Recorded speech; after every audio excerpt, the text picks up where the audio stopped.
વાર્તાનું નામ છે સિંહ અને ઉંદર. એક મોટું જંગલ હતું.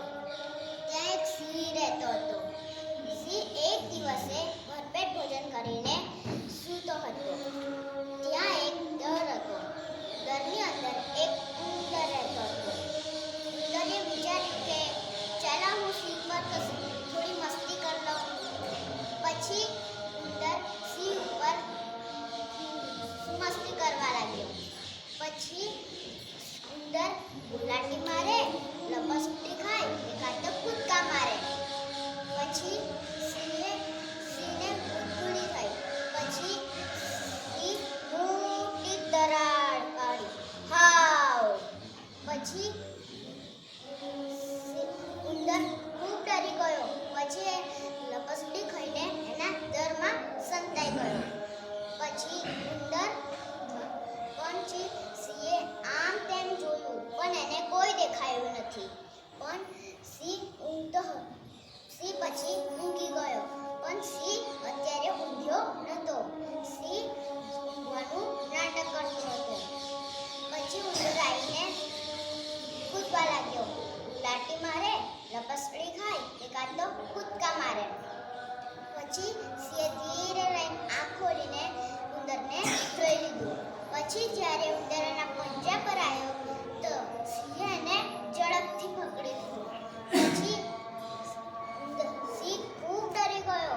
પછી સિંહ કહે, ઓ મૂર્ખ ઉંદર, તું મારી ઊંઘ બગાડી છે એટલે હું તને ખાઈ જઈશ. પછી ઉંદર ખૂબ ડરી ગયો.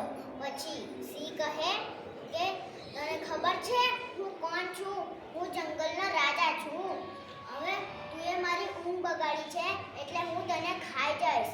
પછી ઉંદર ખૂબ ડરી ગયો અને કે ઓ મહારાજ, મને માફ કર દો, મને માફ કર દો, મને માફ કર દો, મને માફ કર દો.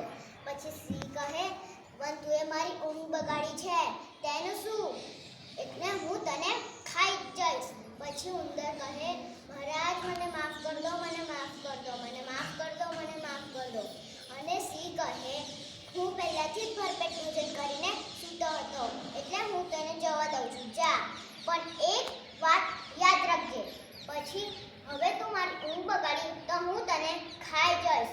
પછી ઉંદર એનો આભાર લીધો. પછી એ એના દરમાં કરતો રહ્યો. થોડા દિવસ પછી બે શિકારી આવ્યા. શિકારીએ ઝાડ પર ચડીને જાળ ફસાવી. પછી જ્યારે સિંહ આવતો હતો ત્યારે બે શિકારીએ એની ઉપર જાળ ફેંકી. પછી સિંહ મોટી તરાડ પાડી. હાવ હાવ. પછી ઉંદરને એની તરાડ સંભળાઈ. પછી ઉંદર ઝડપથી આવી એના તીક્ષ્ણ દાંત વડે ઝાડ કાપવા લાગ્યો. ખટખટ ખટખટ ખટખટ ખટખટ કરીને ધીરેથી ઝાડ કપાઈ ગઈ. પછી સિંહ બહાર નીકળી ગયો. જ્યારે બે શિકારીએ સિંહને બહાર જોયા ત્યારે બે શિકારીઓ ડરી ગયા. પછી સિંહ મોટી તરાડ પાડી. પછી બે શિકારીઓ એમનો જીવ બચાવીને ભાગી ગયા. પછી સિંહ કહે, તારો ખૂબ ખૂબ આભાર, તુંએ મને બચાવ્યું એટલે હું તને જંગલનો રાજા બનાવું છું. અને ઉંદર ખુશ થઈ ગયો. પછી સિંહ કહે કે તું મારો મિત્ર બનીશ? તો ઉંદર કહે, સારું, હું બનીશ. પછી સિંહ અને ઉંદર બે મિત્ર બની ગયા. સિંહ અને ઉંદર ફરવા જાય. આ વાર્તામાંથી એવું શીખવા મળે છે કે કોઈને પણ નાનું સમજવું જોઈએ નહીં.